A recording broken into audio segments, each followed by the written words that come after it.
Hey, Jeff, just want to ask, after a tough offensive performance like that, going into the next week, do you have to, do some things maybe to help get their confidence back up, or do you hope that maybe getting Dylan Gabriel back and tinkering with on-field stuff will maybe help in that regard? Yeah, I think the realization of having to play better and coach better is there, but I think we've got guys in the room that are also very understanding of the fact that we're capable.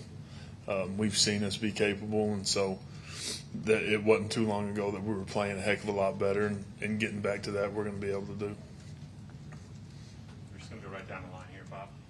Yeah, Jeff, it seemed like Saturday was like a showcase of backup quarterbacks, Kentucky, Bama, Aggies, etc. So how tough is it to try to develop that quarterback depth when they're not even there for like spring ball, when Davis in general are showing up in the summer?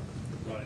There's still, at the end of the day, the expectation is to coach better first and play better. And secondly, with that being said, obviously a very short amount of time that Davis has been here to get him up to speed with how we want to operate and how we want to do things. But again, the expectation is to play a heck of a lot better and coach a heck of a lot better. James? Jeff, with the results that you've seen from Davis so far, will you try to reopen, the competition for the backup job for the game against Kansas?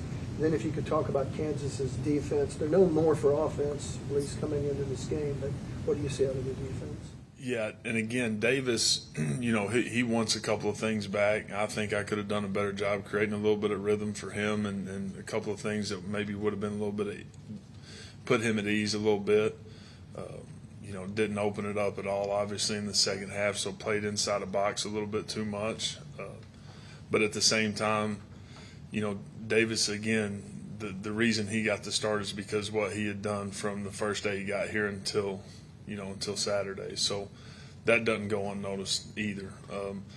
Kansas defensively, this is a group that's playing with a ton of confidence. They've done a really good job in a lot of different areas this year. They've been great against the run, and they got a group of guys that's playing with a ton of confidence and a ton of energy and a ton of passion. It jumps off the tape. Those guys have done an unbelievable job creating belief and energy and juice, and they're playing with it right now. Jeff, I know it takes 11 players playing together to have success on offense, but I wanted to ask you, with all the different packages that you had, or the different Wildcat looks you had to give on Saturday, is that just a testament to the youth and experience in that room? And are you surprised it hasn't evolved to a spot where you wouldn't have to run a Wildcat package 20-plus times in a game? Yeah, again, I think it's hard on our guys to be able to go play the way we want to play when, in all reality, man, they haven't been here long. And got here in the summer, had fall camp. Would we like to do some things a little differently and a little better? I think that's a very obvious statement, but did feel like the Wildcat stuff gave us a chance to create an advantage, have a little more control from a game management standpoint in the first half, and felt like that was what was going to create an edge for us.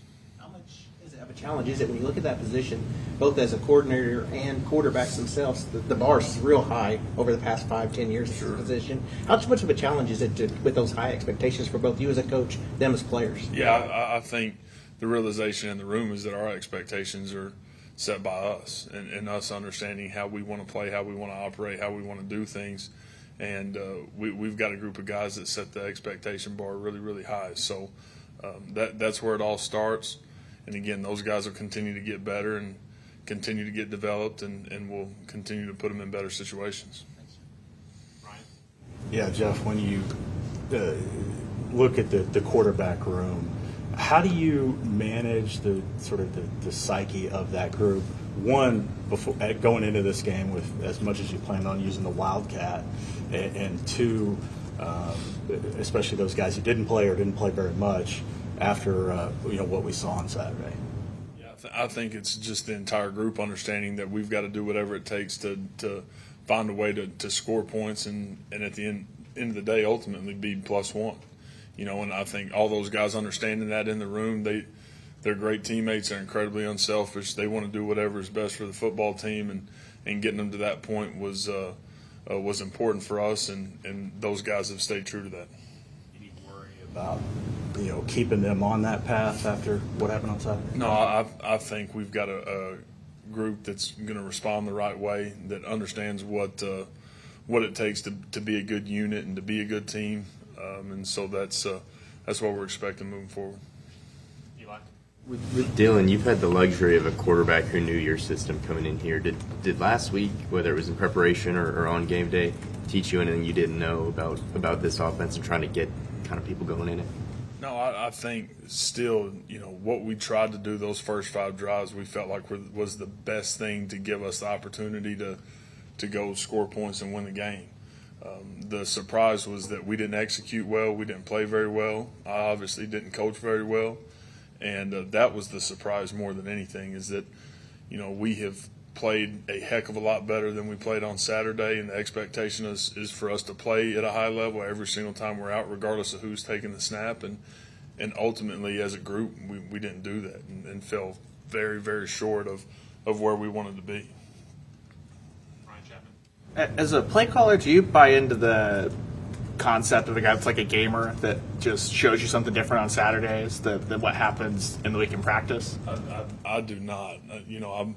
I truly believe there comes a lot of confidence through preparation and wanting to be able to call a play and know what the outcome is going to be. We talk about predictable outcomes all the time, and that's something that to me is incredibly important. You got to be able to take care of the football, got to be able to call the play and have a really good idea of what's going to happen before we snap the ball. So that's how we operate.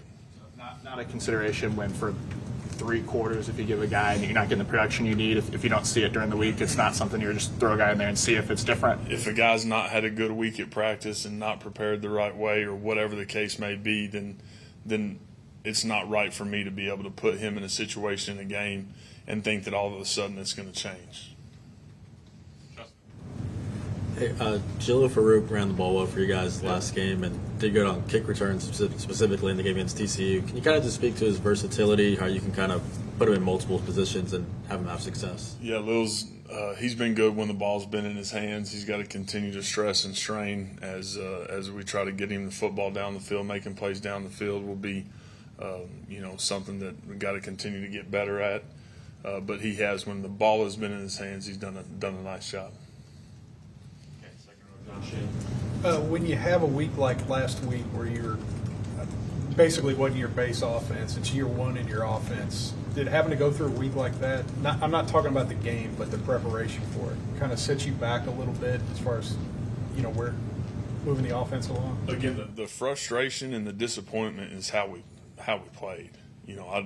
I think that's all part of football, stepping in the arena and understanding you're going to have to prepare different ways every single week, depending on who's available, who's not available. To me, that's why they call us coach. I did a bad job. Our guys didn't play well. We didn't play well, didn't coach well, and that's ultimately what is most disappointing about Saturday.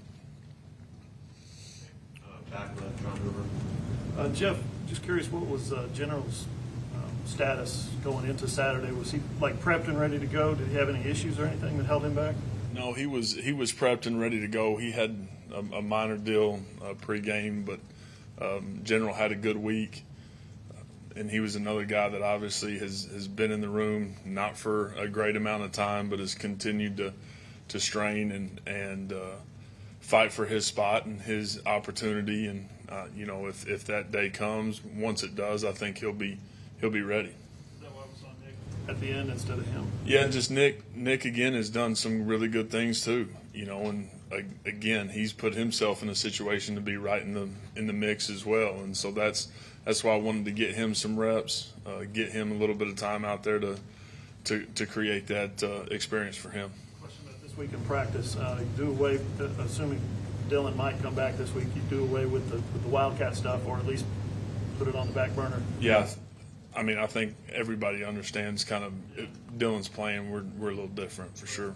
So, what are some of the areas in the conventional stretch of offense that you would like to run? What are some of the areas that you definitely want to see improvement? You're going to make it out here on the practice field. Where are you guys going to get better? Yeah, I think the biggest thing is when we have the opportunity to go run the football and it's getting blocked for 6 yards, gaining more than 6 yards. If we have the opportunity of blocking a play or a picture for a gain of 5 yards, making more than 5 yards, finding ways to win our one-on-ones, not just gaining exactly what's been blocked for us, but making some explosive plays, maybe when the picture's not perfect, finishing, striking, straining, finishing. We've talked about that a ton. And then being able to create explosive plays. I think the last 2 weeks, the biggest frustration, sitting there looking at it from a self-scout standpoint, is we have created no explosive plays in the throw game, which has not been us ever. And that's something that we've got to get better at. Mason Young. Yeah, Jeff, you had Marvin and Theo that didn't get a whole ton of touches on Saturday. Whether it's the complexity of what you're doing in the quarterback situation, what do you kind of chalk that up to? And as kind of the older guys in the room, what's those guys' demeanor kind of been like after this game? Yeah, Marvin, Theo both have been really good from a leadership standpoint, togetherness. I think you talk to those guys, and they've done a great job of being the same every single day, being guys that we can count on and lean on. And with the flow of the game and the way things worked out, those guys not getting many opportunities is how it played out, and that's part of the situation that we were in for sure. Coach, just curious, considering that Wildcat was such a big part of the game plan this past week, we've seen Micah Bowens in spring games here and there. We know he's got some wheels, he can run a little bit. And as a quarterback, I assume he can throw the ball a little bit. Is there any consideration maybe to implement him at all, considering he can run and pass maybe a little bit better than like Eric Gray or Braden Willis? Right. There's always consideration as long as guys are doing exactly what we're wanting them to do from a preparation standpoint. Not that Micah hasn't, but again, felt like the best chance for us to be able to go operate and do what we wanted to do and do what we needed to do to score points and have an opportunity to win the game was those guys touching the football. We felt like we needed to lean on old guys like Braden Willis, like Eric Gray, guys that have played a bunch of football in that atmosphere, in that game. And obviously, again, the disappointment is in how we played and how we coached and how it ended. For more information, you can visit TulsaWorld.com.